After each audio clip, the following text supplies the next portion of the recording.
Members get paid to care for loved ones on Medicaid.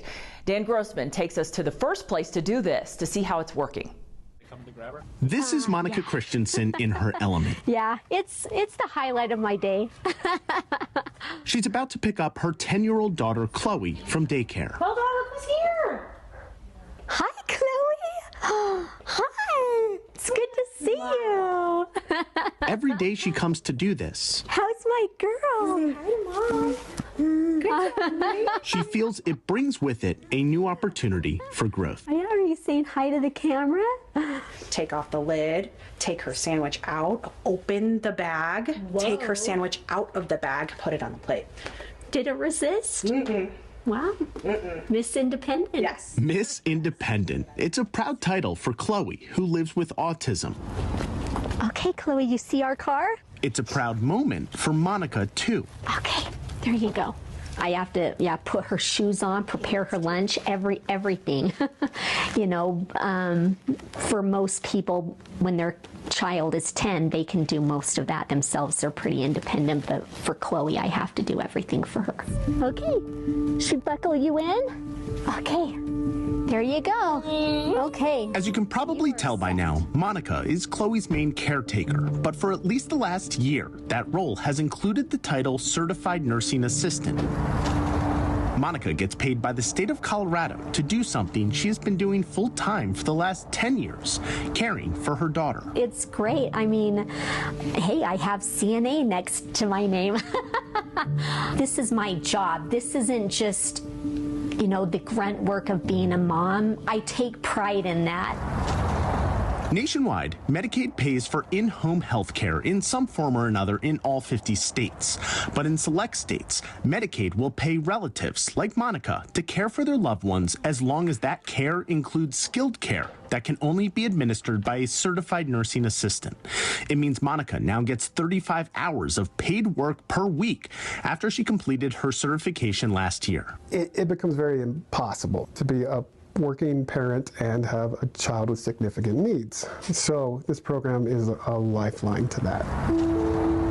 Jason Slosky works for the Personal Assistance Services of Colorado, the group that helped make Colorado the first state to implement the model.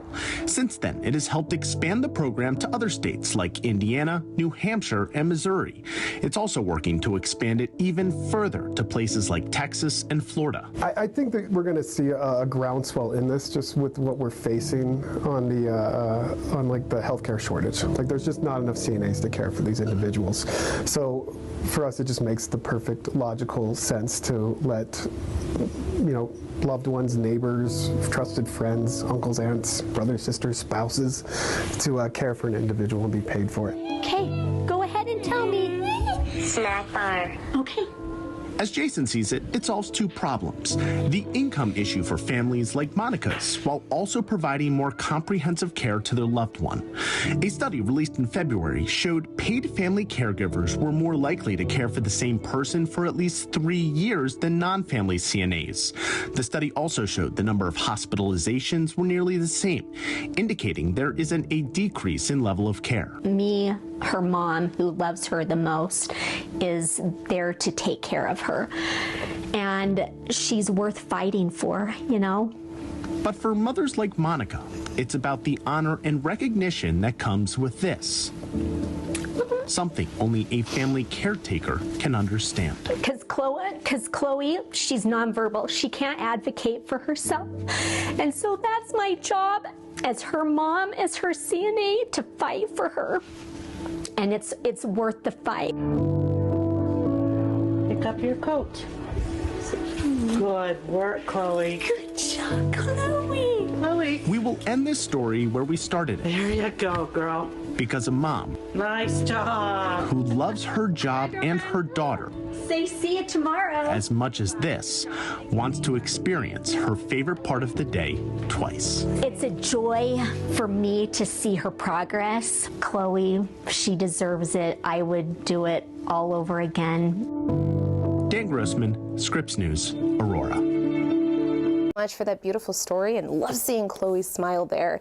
As we take a look overlooking the Caloosahatchee River in downtown Fort Myers, Andrew, this is a very different scene than what I saw driving over the bridge this morning. Well, not just this morning, last night. It was, we were rocking and rolling last night during the show, and we're not seeing that here this hour.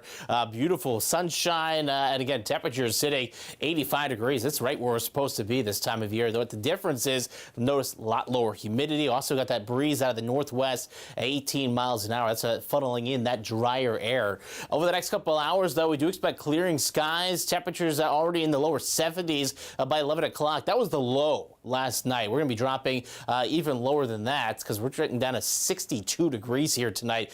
Noticeably cooler here tonight as well. As for temperatures tomorrow, about where we are today, looking at 86 degrees in Cape Coral, Fort Myers, 84 down in Naples, 83 Punta Gorda. You get inland, still looking at those upper 80s, low 90s there. Let's say Immokalee hitting 90 degrees, but you'll notice significant sunshine. Really expecting very little in terms of clouds tomorrow because a lot drier air has worked its way in. We'll talk about that in a second here, but let me just show you sky conditions. There's 7 o'clock tomorrow morning, clear as can be, and that continues all day long there on Tuesday. Now, things will start to change back to, we'll say a little bit more humidity in the air starting the day Wednesday with a few more clouds around, but still looking at a lot of sunshine, drier weather, at least the next 2 days here for us. And all this is because we're looking at drier air working itself in. Take a look at just relative humidity tomorrow afternoon, down to 17% here at Fort Myers. Obviously, that's something we watch for fire danger. It also watches for those clear skies we are expecting there tomorrow. Now, humidity will start to come back up a little bit Wednesday, but still down to the 20s and 30s. So dry weather is definitely expected at least the next 2 days. And that said, we're also keeping an eye on the winds. It was rather breezy this afternoon. We do expect that breeze to be around tomorrow, helping funnel in that drier air for you on Tuesday, as well as even on Wednesday. But you'll notice Wednesday, as the humidity comes back up, winds will start to shift a little bit more out of the east. We do expect that continued shift more out of the south as we roll into the middle of the week. But obviously, that said, with lower humidity, a little bit of a breeze, we keep an eye on fire danger. But we've had all that rain the last 24 hours or plus, and you'll notice looking pretty good. Charlotte County, Glades, Henry, Collier, though, still keeping moderate danger in Lee, DeSoto, and Sarasota County because those are actually the driest counties in Southwest Florida, and we're looking pretty much good. The other day, Lee County was in the extreme range, not anymore, just very dry, and looking just drying out. Glades County, Henry, and Glades, obviously vast improvement there inland, and hopefully, fingers crossed, we get more improvement, but we need more rain for that, and really not seeing a whole lot of the next 5 days, just at 20% there Thursday. That's going to be more inland for you, and you can see that there in the 7-day forecast as we are tracking inland showers and storms, also increasing humidity back up to 90 degrees there on Thursday and Friday, keeping additional shower chances in the forecast for you Sunday and Monday.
As more states legalize marijuana for medical or recreational use, jobs in the cannabis industry are expected to boom.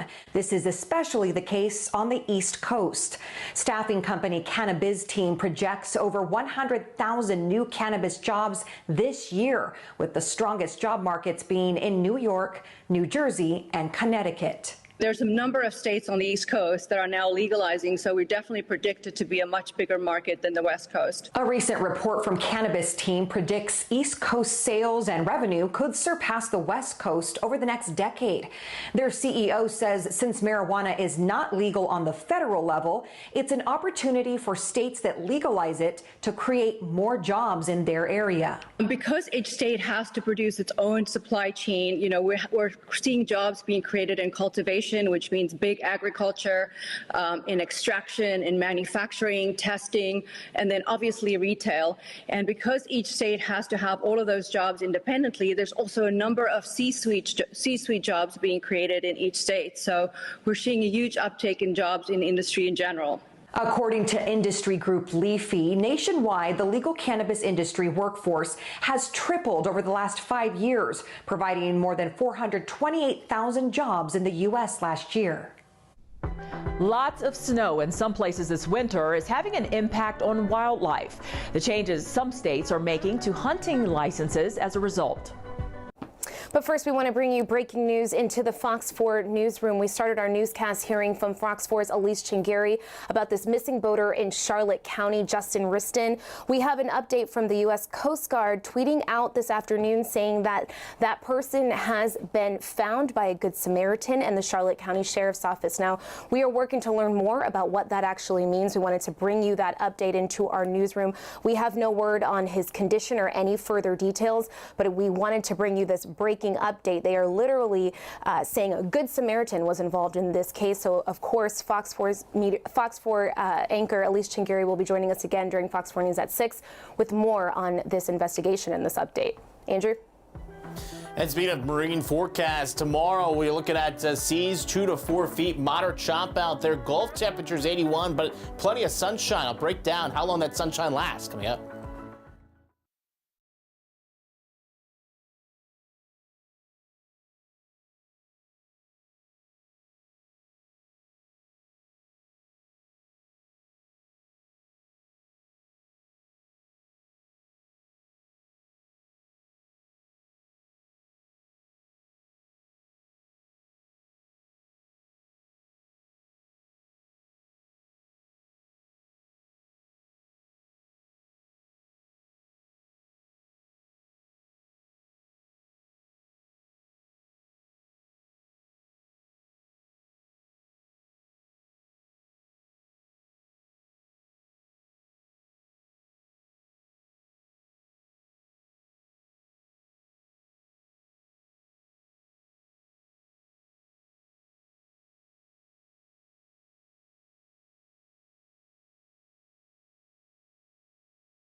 Working to reduce gun violence among the youth in Lee County, the Tallahassee program one Fort Myers leader wants to bring to Southwest Florida, now at 5:30. Live from Southwest Florida, you're watching Fox 4 News at 5. Well, as we continue a daily conversation surrounding gun violence, one Fort Myers City Council member says it's time to take what he feels are proactive steps to reduce potential future youth gun violence in Lee County. Thanks for sticking with us here on Fox 4 News at 5. I'm Shari Armstrong, and Fox 4's Colton Chavez shows you what's ahead tonight. Back in 1995, while on duty as a police officer, I had a tragic in my family. Retired police officer and now Fort Myers Council member Johnny Street says he knows what it's like to lose a loved one to gun violence. We understand what the pain is. We understand what the hurt is, and not knowing who may be next. But that uncertainty is what Councilmember Street says he wants to change. So he's asking his fellow council members about starting an initiative similar to what he says is happening in Tallahassee, called the Council on the Status of Men and Boys. Street says the council is dedicated to reducing youth gun violence by working with multiple law enforcement agencies and school districts to help certain kids and teens they say are prone to gun violence. Councilmember Street says the organization in Tallahassee has federal, county, and city funding. Councilmember Street tells me that he believes Lee County has enough resources that would allow us to do something similar in Southwest Florida. We can get more counselors, perhaps with this grant. We can get more school social workers. We can get more police in the school to look at certain things. And coming up on Fox 4 News at 6 o'clock, violence in our schools is actually an update the Lee County School District just got this semester. I'll show you what that looks like when I check in at the top of the hour. In downtown Fort Myers, Colton Chavez, Fox 4. Colton, thank you so much. Taking a look across the state this hour, people are saying they are continuing to push for change, even though the 6-week abortion ban is now signed into law. This afternoon, several lawmakers and faith leaders from at least 6 different state groups reaffirmed their commitment to pushing back against the recently signed ban, which has yet to take effect. Depending on what happens with a legal challenge before the Florida Supreme Court, the new law cuts current abortion restrictions from 15 to 6 weeks with limited exceptions. The group says it rejects efforts to impose what members call a, quote, single religious viewpoint on Florida. To the people of Florida who are scared and confused, this faith community will continue to stand with you, to fight with you, and to do whatever we can to ensure your moral autonomy, medical care, and human rights are protected. Justices with Florida's High Court are expected to take up the legality of recent abortion restrictions in Florida later this year. If the court upholds Florida's 15-week law, the 6-week ban would take effect a short time later. Well, the seasonal River District trolleys operated by Lee Tran stop running next Saturday, April 29th. A heads up for you. They say riders should expect some more seasonal changes to come as they prepare to open that new transfer center and park and ride location in South Fort Myers. That center is scheduled to open next month, but you can find those impacted routes and some of the other features of the new center, like bike storage, on our website, fox4now.com. Also, an update for you, Fort Myers Beach has a new town manager. Leaders approved Andrew Hyatt as the new appointment. So he starts May 1st. Hyatt has more than 26 years of experience in public and private sector management jobs, including 18 years in city governments. 13 of those years have been as a town manager. His latest job was in the town of Surfside, managing those towers collapsed back in 2021. The winter has been unprecedented in many ways for the western parts of the country.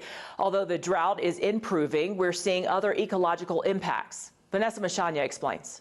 I gotta warn you, the video you're about to watch is not going to be very pretty, but you know, Mother Nature a lot of the time isn't very pretty either. In fact, Mother Nature and this past winter have been immensely cruel to large herbivores across the western United States. And it's gotten so bad for these animals recently that state agencies are actually recommending that the number of hunting licenses given out this year is cut in half. As creeks awaken from their freeze and flashes of green show up in the landscape, winter's toll becomes more visible. A contrast between new life and the impact extreme weather has had on those who couldn't survive. This year has just been a hard winter where We've had prolonged snow. Rachel Gonzalez is the public information officer for the Northwest region of Colorado Parks and Wildlife. She tells me a large number of herd animals, elk, deer, pronghorn, have been dying of starvation this winter in areas they've always been able to find food. The reason being heavy packed down snow as deep as 30 inches in some places, preventing herbivores from being able to eat. Because the conditions in normal winter range have been so severe, it's pushed wildlife even farther west, which is unfortunately no better conditions for them. Emaciated carcasses line highways across rural Colorado, Utah, and Wyoming as animals have been using roads more for mobility and foraging. There's also been increases in car-animal collisions because of this. Utah has left out pellets for deer, and Colorado has left out hay for elk, trying to prevent wild animals from taking from livestock, like this bull elk had tried to do. While there are no concrete numbers on how many have died yet, all 3 states have concluded that from the amount of dead tagged animals, the loss is significant. Colorado is recommending hunting licenses be cut this year. Wyoming will release a decision on licenses next week. Our goal is to help the animals by relieving a little bit of that stress and, hopefully regain those population numbers. As nature takes, it also gives. Gonzalez says there has been some good that has come out of this situation. The landscape, long impacted by drought, has gotten a chance to recover and rehydrate, while predators like raptors have benefited from the extra food. It's Mother Nature. Sometimes it's not always happy, but there's always a silver lining to something. The taking isn't quite over yet, as much as the food remains under crusted over snow, but even if it is a slow melt, it is still welcomed by the animals who managed to escape winter's wrath. Vanessa Mashania, Scripps News, Craig, Colorado. Vanessa, thank you for that report. Well, we have an update to a Scripps News investigation we brought you last week about child labor in America. Our story featured a priest in Minnesota who says some children who cross the border alone are ending up exploited in illegal child labor jobs. One senator told us she has been waiting on the Biden administration to detail the kind of vetting required of sponsors who care for unaccompanied minors. Now, the day after our story aired, the Department of Health and Human Services responded with this letter to senators. It says sponsors undergo several layers of background checks, and that includes 3 safety and well-being checks once a child is assigned a home. But the letter says in about 1 in 5 cases, sponsors fail to respond to follow-up calls. HHS says it's doing an audit of the sponsorship program to get a better sense of how many unaccompanied minors end up working in child labor. Well, expect to pay more for your summer travel plans this year. How far in advance you need to be booking to save.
The wet start to this year is causing problems in the farming community we rely on for our food.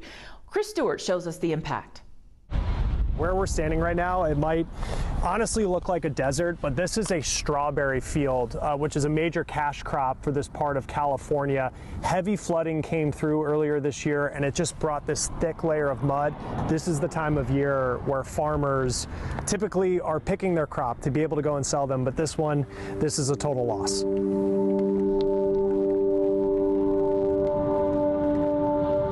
Clear skies don't signal the end to a weather disaster. It's easy to see that here in Pajaro, California. In March, a nearby river breached a levee after days of heavy rainfall and put much of this small farming town underwater. And so this was a bedroom, and there was beds, and those were ruined. And so this is, just all ruined. The floodwaters may have receded, but it's hard not to see the emotional toll they've taken on people like Avelia Martinez. I'm a doer, and I can physically do it, but financially, I don't have the money to do that. I don't have the money to go buy all this sheetrock and insulation and reinforce all these beams. I don't have that money. The space she rented out behind her home to make money as she goes to school full-time is now gutted. Her most recent tenants were farm workers. Pajaro is an affordable haven for those who do the backbreaking, often minimum wage work of picking crops. Many are undocumented. FEMA is now here, but those without a social security number or a child born in the U.S. don't qualify.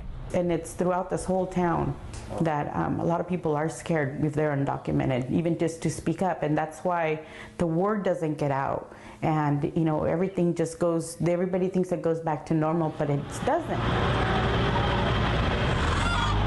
The flooding here, this event has highlighted all the lack of a social safety net for this area. Eloy Ortiz has been trying to help farm workers, many of whom lost everything they own. Organizations have been great about giving out food and clothes and toys and things like that, but none of that will pay the rent here. He worries this disaster, along with the climate uncertainty of a region which dealt with record dry conditions until this year, will force workers to go somewhere else to make money. If they leave California, if they leave this area, it's going to have a huge ripple effect on the rest of the country. He says since the flooding, work has been hard to find. So right now we don't have the berries available, see? Like many farmers here, strawberries are Pauly Urena's main crop. He says this is typically the best time of year to sell them, but the recent wet weather has put him a month behind. You wouldn't expect this kind of weather. See, for us, we had some years that we didn't have any rain at all, California produces roughly 90% of our nation's strawberries. The California Strawberry Commission, which represents growers across the state, told me the climate issues here shouldn't impact the prices we pay.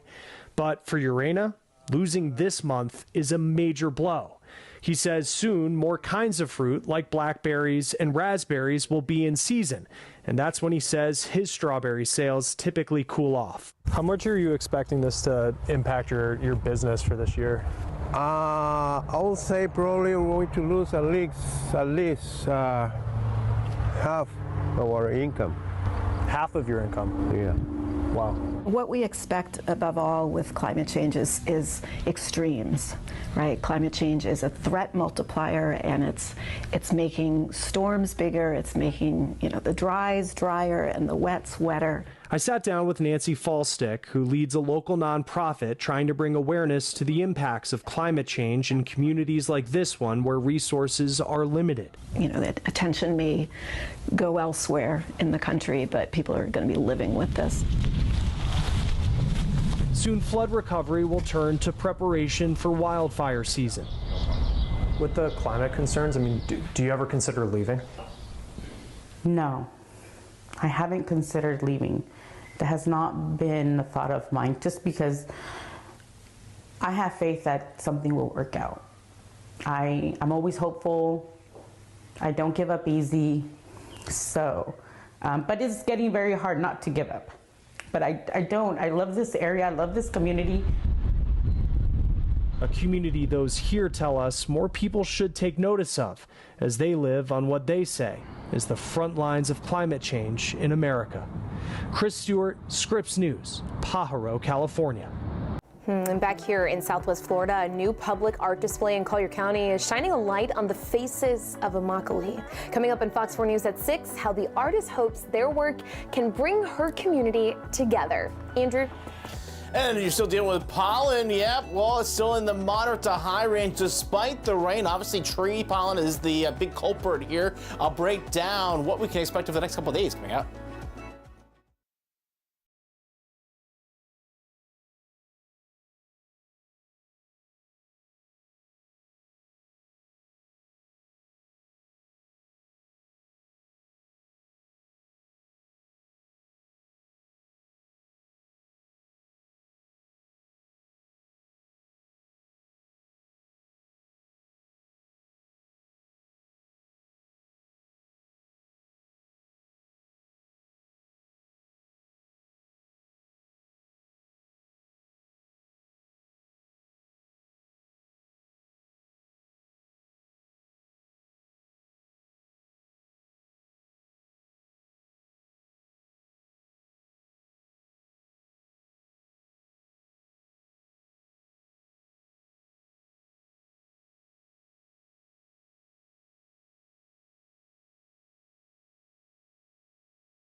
We're taking a live look right now from our camera there at the Tarpon Lodge there in Bokeelia. Beautiful sunshine. I don't see a cloud in the sky there in that camera shot. And what a change.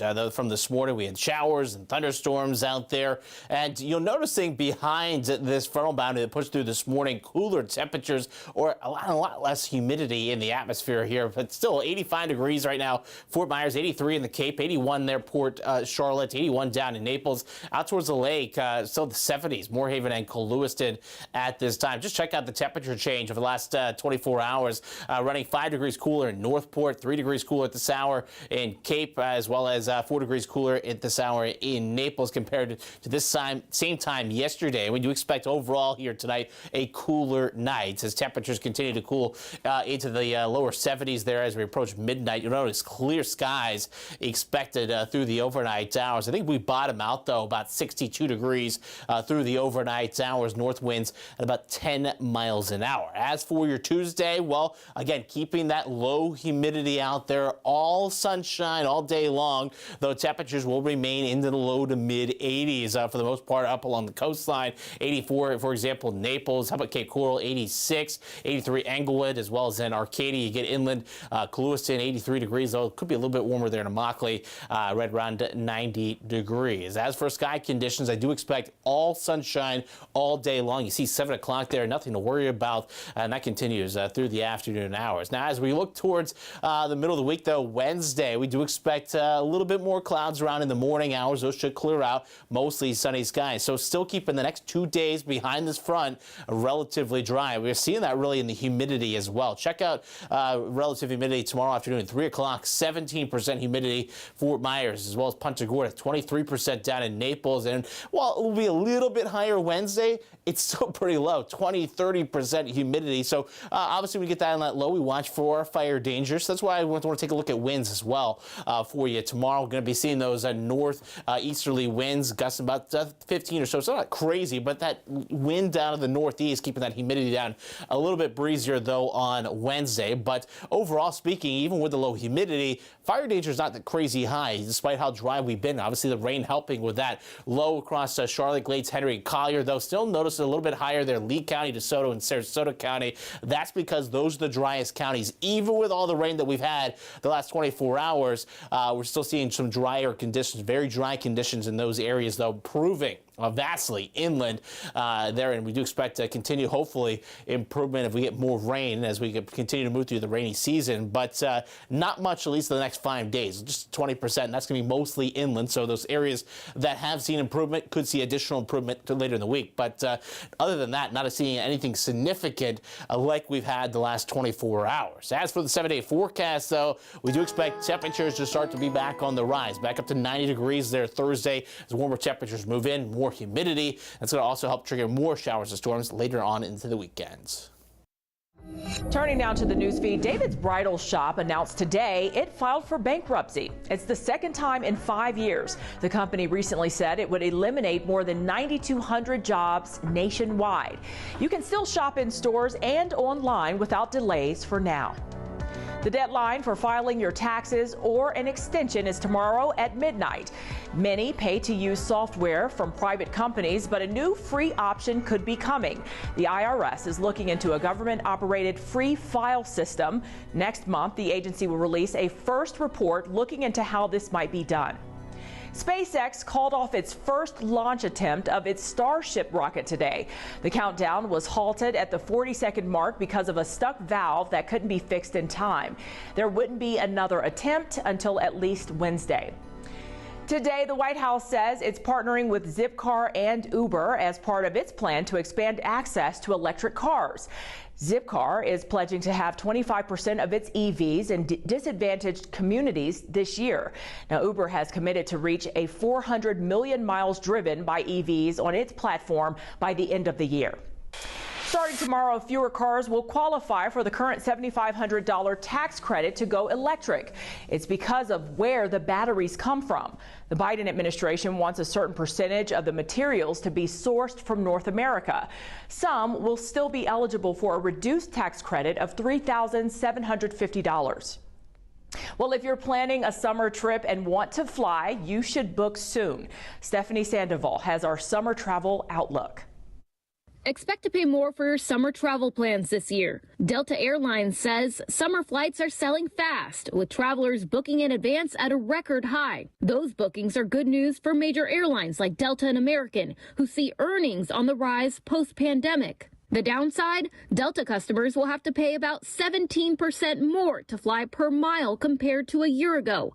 On CNBC, Delta CEO says the industry is looking healthy and things aren't slowing down. We're in the experience economy, and people want to get their experiences back. They've gone 3 years without having the experiences they want, including last summer. According to Expedia, flight searches are up by 25% for June through August compared to the same time last year. Searches for international destinations across Europe and Asia are also up.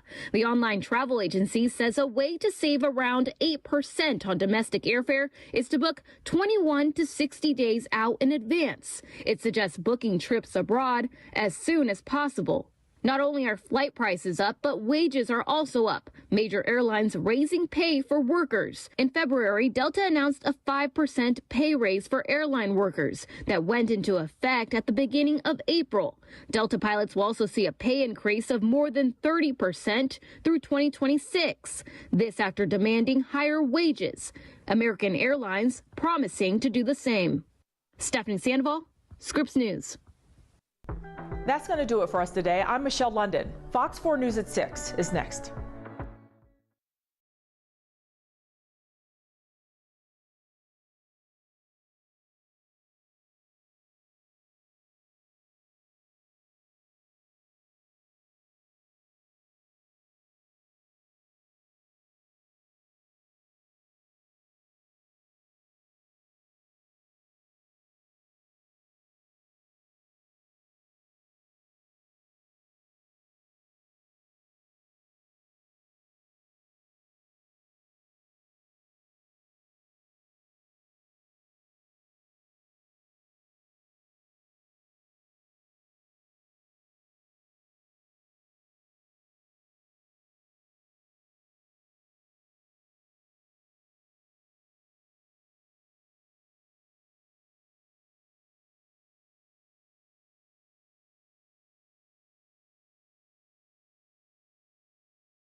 A rare burst of rainfall causing serious problems from multiple businesses in Cape Coral. It's just the power of the rain, I guess. We'll show you the damage left behind and the lesson fire officials want you to keep in mind.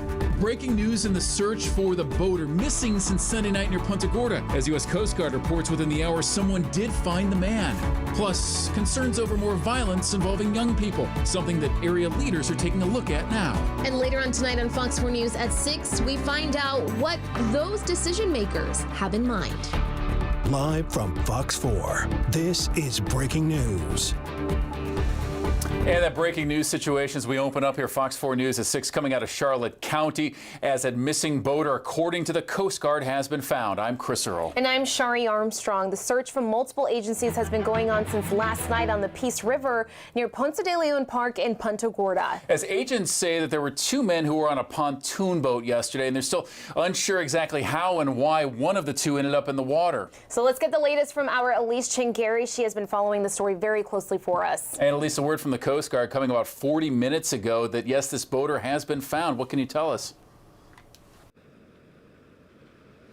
Shari and Chris, we've been here throughout the entire day as this search has been going on, and obviously a major development. At 5:21, the United States Coast Guard of Southwest Florida tweeted that missing boater was found by a Good Samaritan. I did reach out to FWC to try to get more details. They told us that we'll have to wait for more details. I also reached out to Charlotte County Sheriff's Office. I'm still waiting to hear back from them, but that search has continued on throughout these waterways. Again, we do know that boater went missing at 7:30 last night. And when we're talking about who this person is, according to Charlotte County Sheriff's Office, this is that boater that went missing around 7:30 last night. We even had viewers send us tips last night that they say crews were out here searching for that missing boater, but we were informed by officials early this morning to confirm that. Now, what we know right now is the missing boater, that male's name is Justin Riston, who was recently found, and this is the area that all the officials have been actively searching from last night throughout the entire day today. Yeah, the weather over the last 24 hours has certainly made things a bit more difficult. We do have multiple agencies on scene. As I discussed, we've got the Sheriff's Office with 2 boats and a helicopter. The United States Coast Guard has a boat and their helicopter. FWC has multiple boats. Punta Gorda Fire.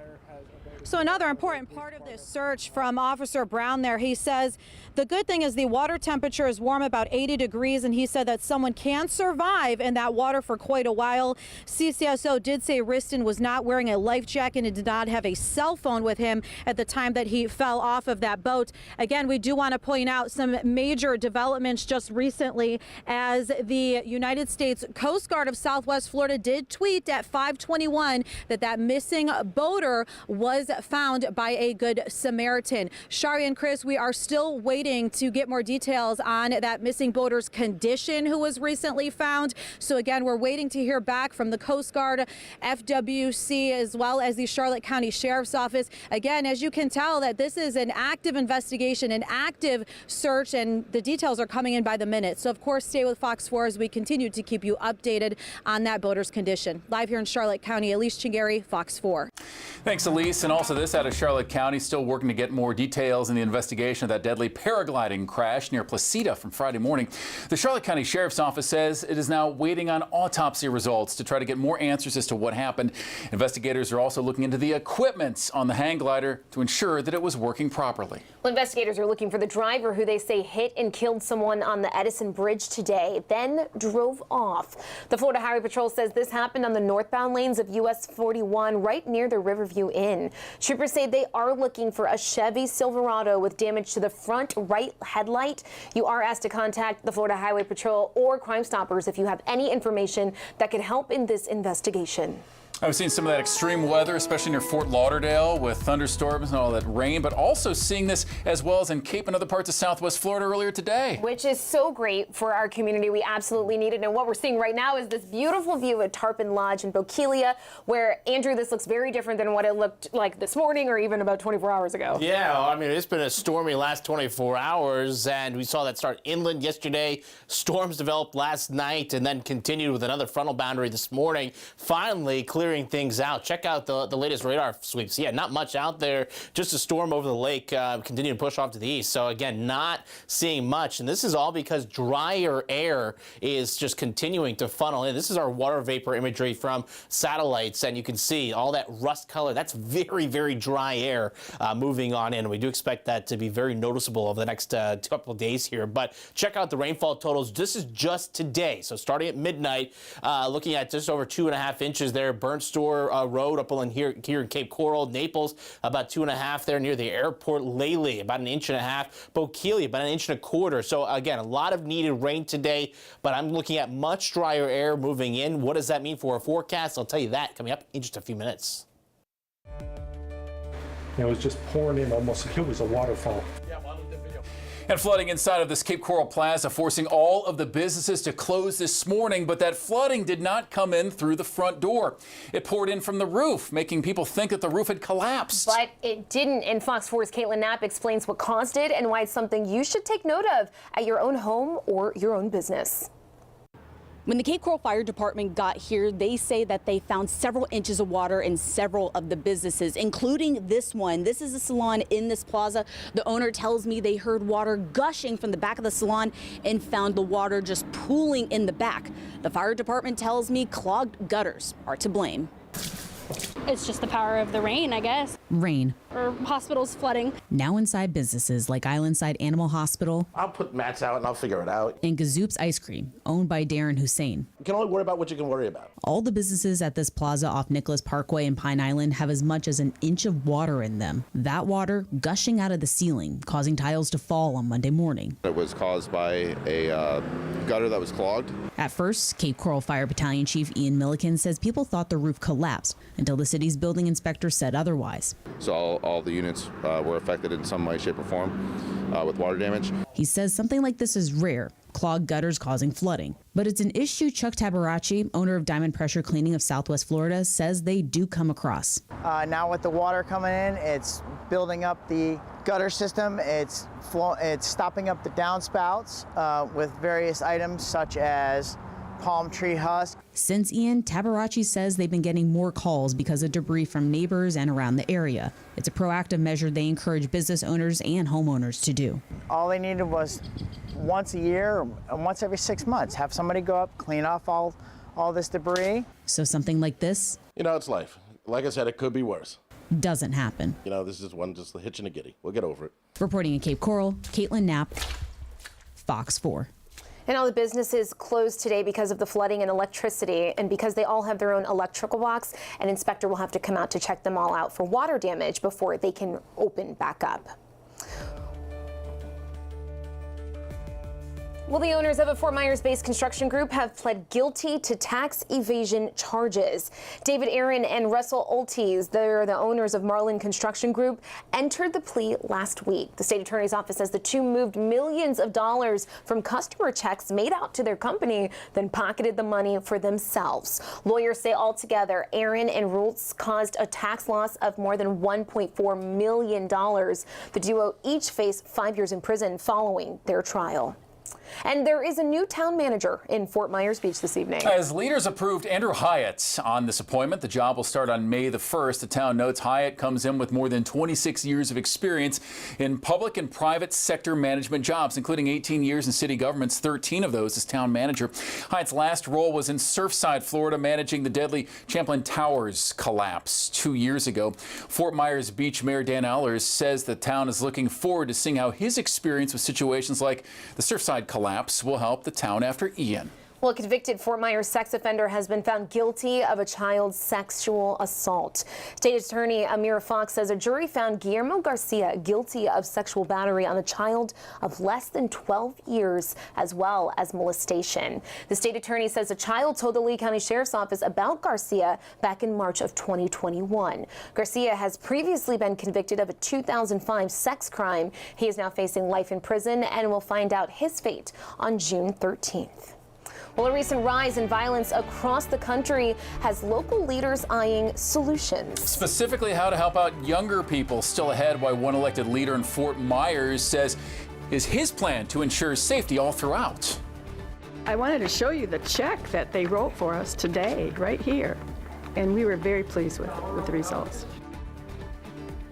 And I'm Fox 4 anchor Nadine Yanis speaking to viewers who were able to get their claims after Ian closed out today as the state is hosting insurance villages back here in Southwest Florida. One just wrapped up in Charlotte County. We will tell you how you can get your claim solved, or at least answers, coming up. And we've been seeing a very warm month so far, just 1 day below normal. But even with the rain today, above normal temperatures, when can we see some reprieve? I'll tell you that coming up.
Well, we are continuing to show you where you can go for help if you are still in need of Hurricane Ian assistance. So lots of questions that need some answering, including at the insurance villages still in place, operated by the state of Florida's chief financial officer. And those insurance villages still have a few more days left this week. And today, they've also been very busy at Charlotte Harbor and Event Center in Punta Gorda. And that is where we find Fox 4 evening anchor Nadine Yanis. She has been there all day. And Nadine, people you're with are telling you they are getting a lot of help. Well, Shari, we heard from our Fox 4 viewers at 5 who were so excited to see me when I walked through those doors and show me that check that they said they were closed out by their insurance company after they saw that this was happening earlier today on Fox 4 Morning News. And the state says that they promise that if you don't get a check written here, at least you'll get answers and get a chance to see your insurance company face to face after 7 long months after Hurricane Ian. This really could be a chance for you to resolve your claims. Now, 14 of the state's insurance companies with the highest number of Hurricane Ian claims were brought in here to Southwest Florida and together in this room at the Charlotte County Event Center under the direction of the state to be ready to write checks, close out claims. But here was a question I asked. I said, what if you are one of the 63,000 Floridians that were recently dropped by UPC? We know a lot of you guys are here in Southwest Florida. This was a company that just went insolvent in February, left a lot of people in limbo. They have no idea where their claim is right now. A lot of those UPC customers who were dropped actually lined up at the Charlotte Harbor Event Center today. So Fox 4 watching out for you. We actually saw the newly appointed Hurricane Ian Chief Recovery Director, Tasha Carter, here. And I asked her if help is here for UPC customers. She said yes. The state and FIGA, the Florida Insurance Guarantee Association, are here. Take a listen to that. FIGA, which is the Florida Insurance Guarantee Association, who is responsible for processing all UPC claims, is actually here on site. And earlier today, there were several UPC policyholders that were here that were able to speak with FIGA and, obtain the information they need to be able to move forward in the claims process. And is FIGA and the state writing checks on behalf of UPC at this point?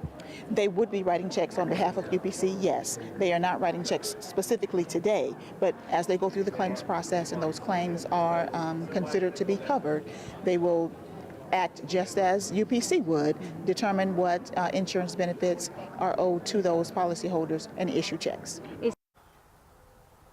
Again, the answers are going to be here at these insurance villages. The one here in Punta Gorda just wrapped up for the day, but they will continue tomorrow on Fort Myers Beach at the Diamond Head Beach Resort from 9 a.m. to 5 p.m. And then again back here in Punta Gorda on a Wednesday at the Charlotte Harbor Event Center, same time. The state again says even if you don't get a check cut to you, which is the goal, you'll at least get answers and you'll get somebody face-to-face to answer your questions. You want to make sure you bring all the documentation, your ID, pictures, quotes, even bring your public adjuster, the state says, whatever you need to get that claim solved. Also, if you want a list to see if your insurance company is here, we have the list of 14 that are here this week on fox4now.com. Until then, Shari, Chris, back to you.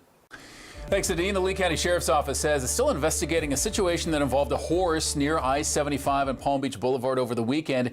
As deputies say, the horse fell out of a trailer onto the road yesterday. It happened along Palm Beach right by the exit. Investigators say the harness that secured the horse snapped. The horse broke away. However, no major injury to the horse, no major damage to the trailer, but the owner promised to find a better way to move the horse. Summer jobs, if you're looking for one, here is one resource for you. Lee County has a number of fun jobs for young people looking to make some money on their summer break. Things like summer camp counselors and lifeguards. You can find out which jobs are available when you head to the county's website. We just think about how much that rain was really hitting, depending on, again, where you were in Southwest Florida, but it was pretty constant for a while, and look how beautiful it is right now from the top of the luminary. I was telling Andrew earlier, it's hard for me to believe this is what it looks like now, because this morning it was the complete opposite. As we bring in Fox 4 meteorologist Andrew Shipley. Andrew, what are you seeing at this hour? Yeah, I'm seeing much drier air funneling in. This is our look at our water vapor satellite imagery, and this is where all those storms are, all that moist air. But see this rust color? That's extremely extremely dry air now moving in across the state, and that's why you see it cleared out so quickly. You notice that lower humidity out there, and that's going to stick around for us in towards tomorrow. As for temperatures at this time, well, 80 degrees Northport to 81 in Port Charlotte, LaBelle, 82 Bonita Springs, 81 down in Naples. And if we're comparing these temperatures to this same time yesterday, we're running about 3-4 degrees cooler here today. We do expect overall here tonight cooler temperatures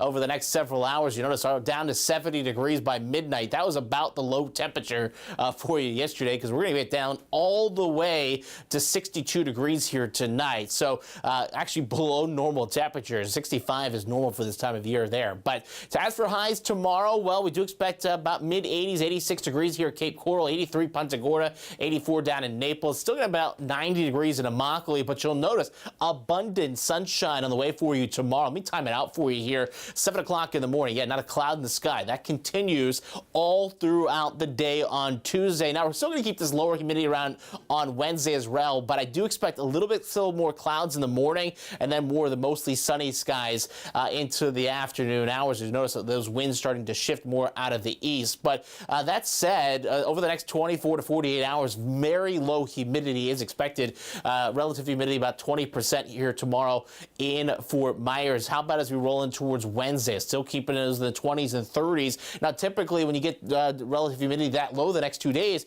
we'd be watching fire danger. But obviously, with all the rain, it's not as much of a factor. But we're still looking at those northeasterly winds tomorrow, funneling in that dry air, keeping that in place for the next 48 hours, then switching out of the east, but still relatively breezy for you Wednesday. But all that said, again, keeping fire danger relatively low. Charlotte, Glades, Henry, Collier, although still moderately in DeSoto and Sarasota. Why is that? Well, those are still the driest counties in the area, but you'll notice soil moisture. This is what the drought index that tracks soil moisture.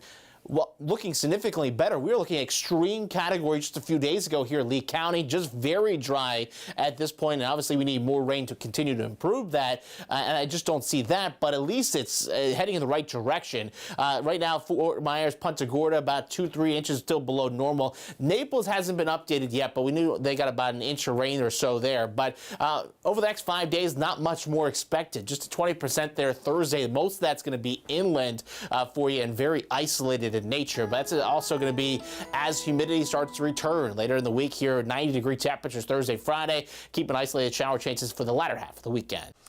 Thank you, Andrew. Now this major update just confirmed here at the Fox 4 newsroom on the story of the missing boater from Charlotte County. Yeah, at the top of the hour, we told you that the U.S. Coast Guard in Southwest Florida had confirmed that they had located a boater. Unfortunately, we have learned that that boater has passed away. That information being confirmed to us this evening by the Charlotte County Sheriff's Office. And that boater named Justin Riston, leading to 20-plus hours of searching going back to about 7:30 when he was first reported missing. But at this time, the Charlotte County Sheriff's Office is not confirming many other details other than that the boater has died. Sure, and we've been following this case from the time that it broke. We know that they were actually out on a 26-foot pontoon boat on the Peace River in Charlotte County. As you mentioned, one person was reported that they fell off the boat. This is the latest update in that case. Really sad update right now. It was about 45 minutes ago. The U.S. Coast Guard, the southeast region, did confirm that the boater was found. We did not know at the time because it was rather vague whether that boater was alive or dead. But again, we've gotten it confirmed from investigators, including Charlotte County Sheriff's Office, that that boater has died. Justin Riston. One county commissioner in Southwest Florida wants to do something about the rise in violence he says that he's seeing. And he says he's mainly worried about young people's involvement. We just can't sit idly by and say, well, you know, this is the new normal. Coming up, we'll tell you what Councilman Johnny Street says he has in mind.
At 6:24 this evening, we want to give you a look at some of the top stories we're following across Florida. The water levels in Broward County and other parts of East Florida are still high. Cleanup efforts are underway now, and to make that even harder, another flood advisory was issued for Broward and Miami-Dade counties.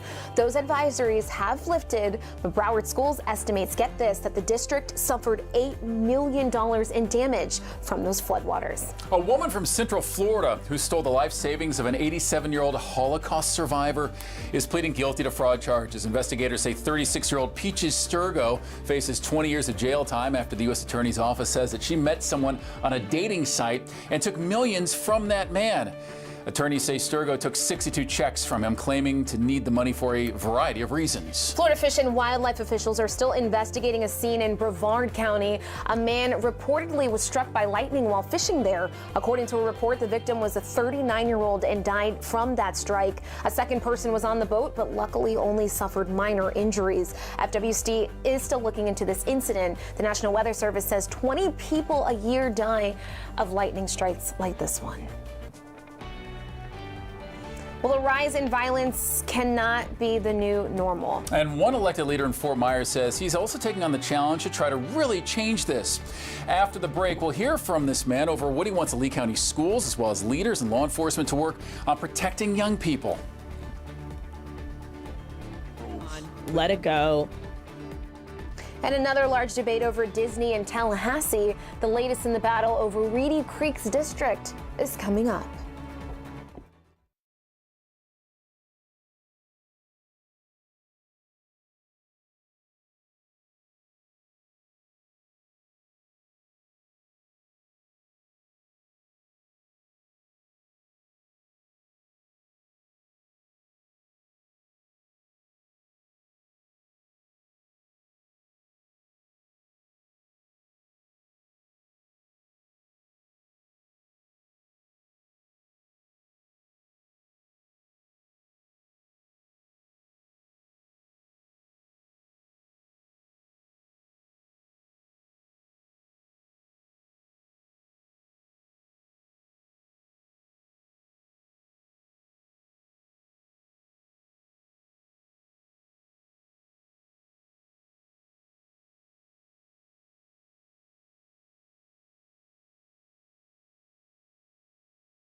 Some Southwest Florida leaders believe that youth violence is a real concern and a growing one. That's why one council member is trying to do something to help stop it. We'll go through the idea he has in mind.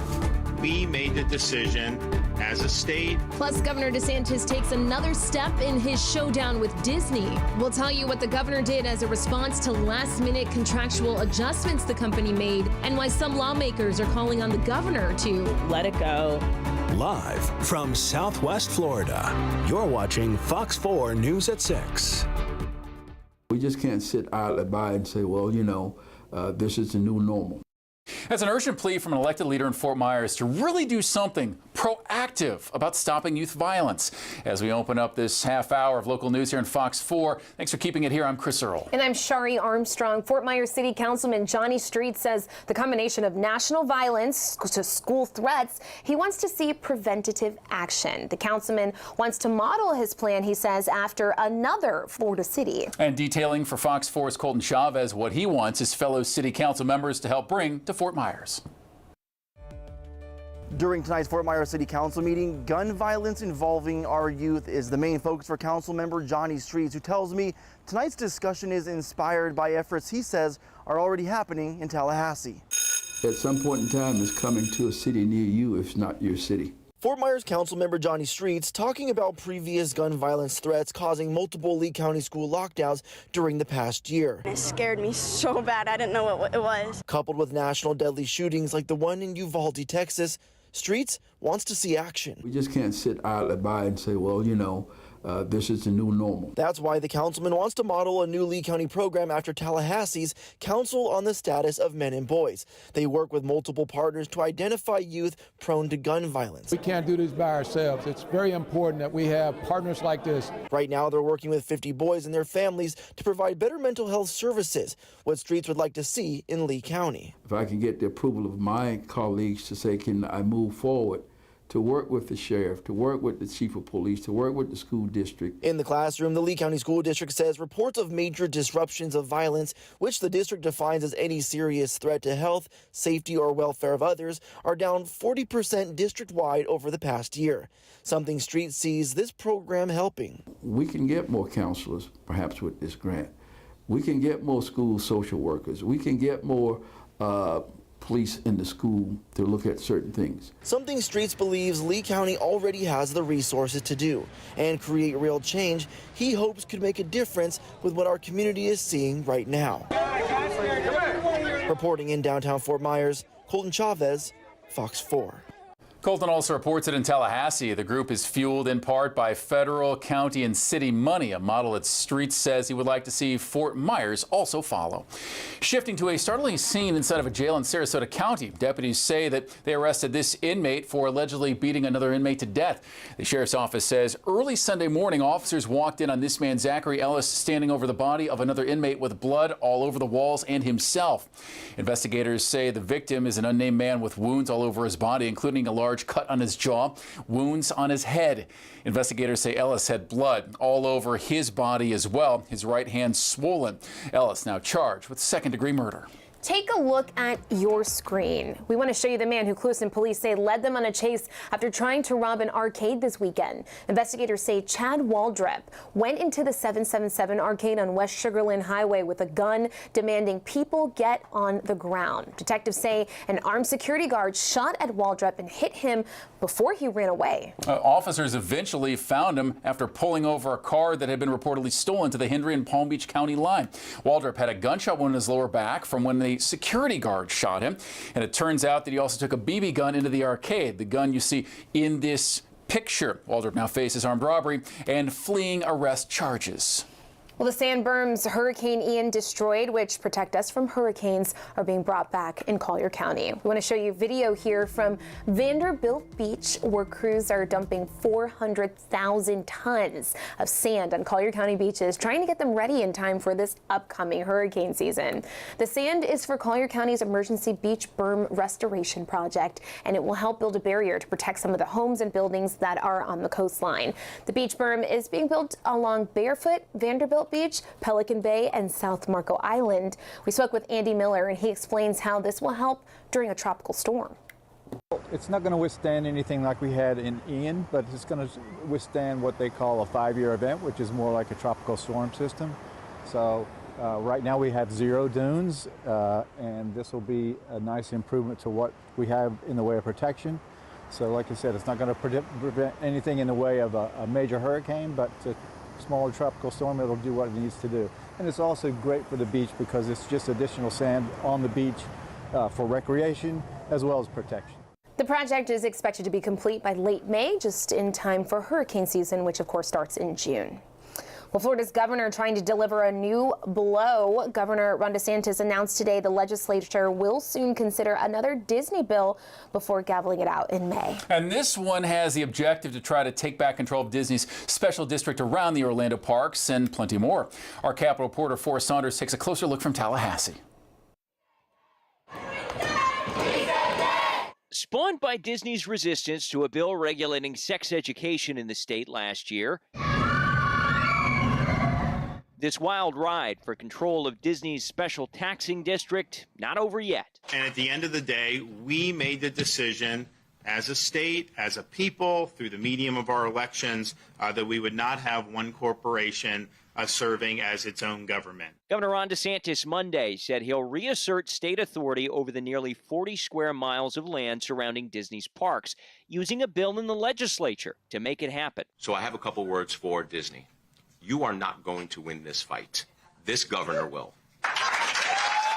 A state oversight board was already set to take over this year, but members discovered a few weeks ago the Disney-backed Reedy Creek board quietly agreed to cede district control to the company before stepping down. Some saw it as the mouse outfoxing the governor.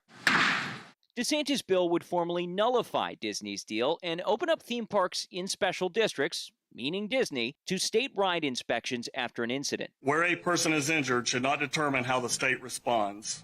Everyone should have to play by the same rules. But that's not all. With control restored, DeSantis suggested the state board would also look at more actions, like reappraising land to raise Disney's taxes, selling power infrastructure to a private provider, or developing district land for things like a state prison. Nullifying a contractual agreement is unconstitutional. You can't get in between stakeholders in a contract that was publicly noticed. Rep. Anna Escamani is an Orlando lawmaker who has serious concerns about all this. Not only does she think new Disney costs will get passed to the consumer, she believes the governor is acting improperly. Our community is tired of the drama with Disney. We need our governor to move on, let it go, focus on solving real issues like housing affordability, like the flooding in South Florida. We have real problems to address. The next step comes Wednesday. The state's oversight board meets, potentially detailing more of its plans for Disney if district control is indeed reestablished. At the Capitol, I'm Forrest Saunders, Fox 4. We did reach out to Disney for comment, and on background, officials said the company is already an industry leader in safety, noting Disney is also the single largest taxpayer in Central Florida with more than $1.1 billion in state and local taxes last year. Officials also highlighted a quote from Disney CEO Bob Iger from early April, quote, to retaliate for a position the company took sounds not just anti-business, but it sounds anti-Florida, and I'll just leave it at that, unquote. Tonight, crews in Punta Gorda are also working to fill in depressions in the city's seawall. Canal maintenance crews have been working to fill in the depressions going back to Hurricane Ian. As the city says, it's common for storms to cause the soil to settle, leading to the holes. The city says there are thousands of requests to fill in depressions, which they say could delay the work order completion. The city's asking people to stay patient. Fort Myers Beach leaders are extending the deadline for right-of-way debris removal. That means people living there can place their large storm debris on the side of the road for pickup. That decision from town council came today and has been approved by the Florida Department of Emergency Management. The extension of that deadline is until further notice, according to the town. Also, the town is quantifying how much debris it's picked up since Hurricane Ian. According to a company who made a presentation today, they say more than 1 million cubic yards have been collected since the storm. That is more than 28,000 truckloads of debris. Crews have also collected more than 55,000 pounds of dirty sand, which had contaminants or debris in it. They tell us about half of that was able to be placed back onto beaches. And the Collier County Sheriff's Office says it is looking for a 17-year-old girl who hasn't been back home after going to school on Friday. We want to show you Maylin Arango Cabrera. Deputies say she is 5.5 feet tall and has black hair and brown eyes. Like we said, Carrera was last seen leaving her mom's home in Golden Gate on Friday as she was heading to school, and she did not return. Deputies say if you have any information on where she could be, please call them at 239-252-9300. And all the rain in Fort Lauderdale from last week still having a real impact on people all throughout the state and elsewhere. Now, those impacts are showing up in two ways. So after the break, how the flooding is still impacting travel and why it may make your pain at the pump increase in the future. And also a wonderful art display in Collier County has a very distinct purpose, approach, and objective. The Faces of Immokalee. It's a special report that's coming up. Get to the grocery store and you're stumped on what to buy? In today's Your Healthy Family, I'm showing you the 7 healthy foods that should always be on your grocery list.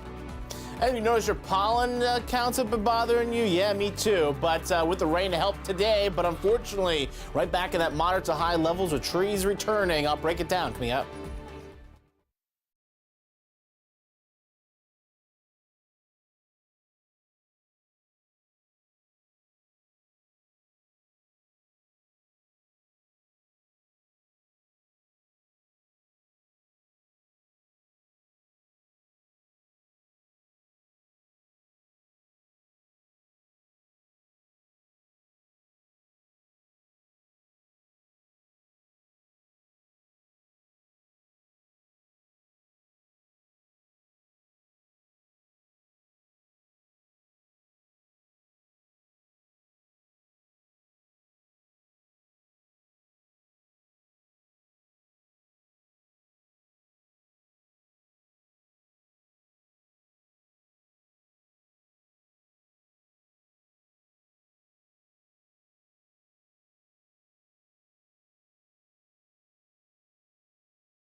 And days after airline passengers at Fort Lauderdale Hollywood had to walk through the water, unforgettable video carrying their luggage. The airport had to stop again this afternoon because of the thunderstorms. The FAA temporarily shut down flights at FLL until the conditions got better. Yet by 3 p.m., airport leaders began clearing the departing flights, but the arriving flights had to stop. Last week, more than 25 inches of rain did hit Fort Lauderdale, shutting down the airport till Friday morning. However, at about 5 p.m., the airport said all flights in and out are back back to normal, just expecting delays. Keeping an eye on travel this evening, here's a look at the current prices for a gallon of gas across Southwest Florida, according to AAA. Only 2 of our counties are technically below the state average price of $3.56 per gallon. But don't get used to these prices, because AAA expects the price of gas to rise again, saying flooding in South Florida is actually going to hurt what you're paying at the pump. 40% of the state's gas supply comes into Port Everglades. Ever get to the grocery store and you're stumped on what to buy? You want to be healthy, but you also want it to taste good. Well, over the next couple days, I'm showing you 7 healthy foods that should always be on your grocery list. In today's Your Healthy Family, nuts. The next time you're browsing the grocery aisles, make sure you throw some walnuts and almonds into your cart. And I try to stick to those type of nuts. They're high in vitamins. Coach Nino Magadino, the owner of MaxFlex Fitness, says not just vitamins, they're rich in fats and also have protein. They're a great snack. I know sometimes people need like a crunch or a chew. And they're so versatile. Throw them on a salad, in your yogurt, or eat them right out of the bag. They can satisfy that need for a salty crunch while also being healthy. Nuts should be a staple of anybody's diet when they're going to the grocery store. And coming up in tomorrow's Your Healthy Family, I'll be inside Sprouts Farmers Market in Cape Coral to show you the other 6 items that should always be on your grocery list. For Your Healthy Family, I'm Lisa Greenberg. Thank you so much. Well, the city of Cape Coral is getting ready to host Cultural Fest this weekend. It's actually going to be on Saturday. The city says this is a chance to celebrate diversity in the community. There will be live music, some cultural displays, international food, and other offerings. And here it is, guys. It is all for free. It'll be at Cultural Park from noon until 5. And of course, that's a renovated Cultural Park, which will officially reopen one day before that on Friday. Take a look at our Skyfox drone video showing some of the new areas around there, the pavilions, other amenities added to the park. Cultural Park is one of the multiple spots benefiting from the $60 million grant to expand the city of Cape Coral's parks and recreation features.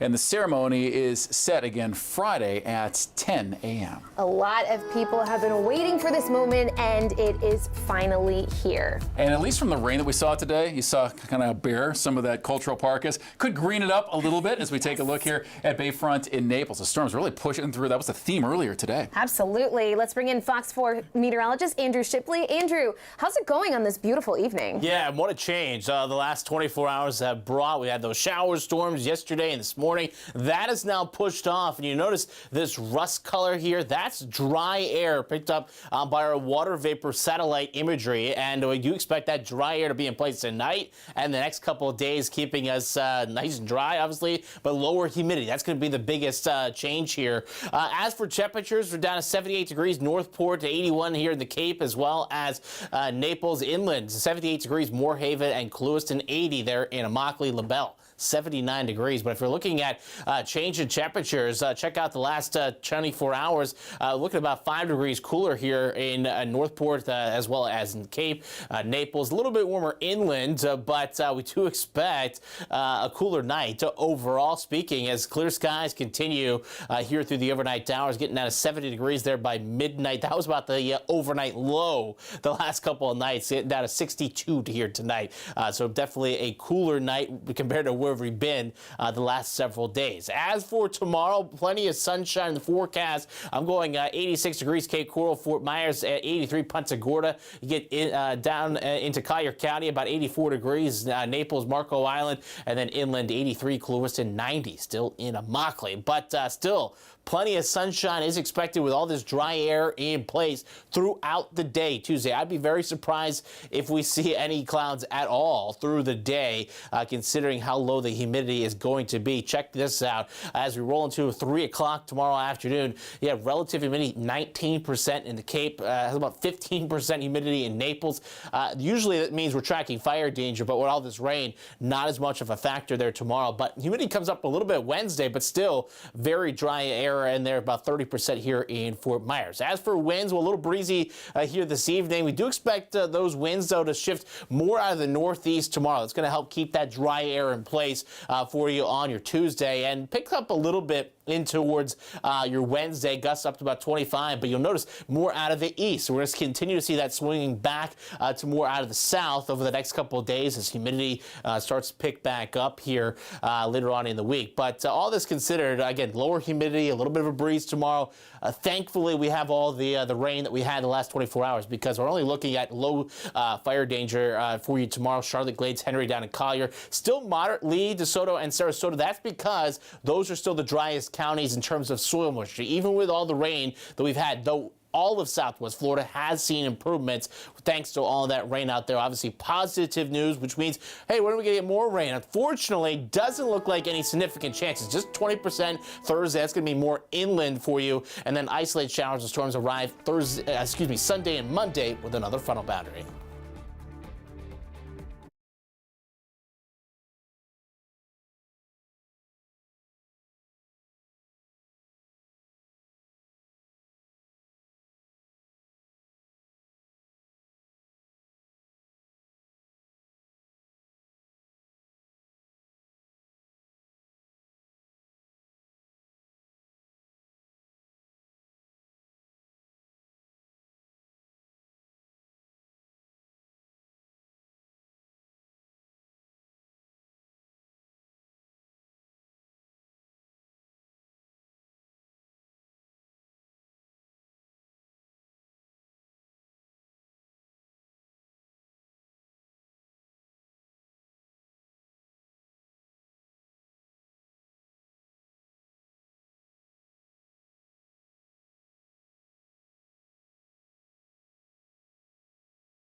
Well, tonight there is a new public art display in Collier County with a very unique point of view. And the idea is to spotlight people in Immokalee by bringing them into other parts of the county. Fox 4 morning anchor Chris Shaw was in Immokalee this morning where the artists shared their hopes to bring their community together.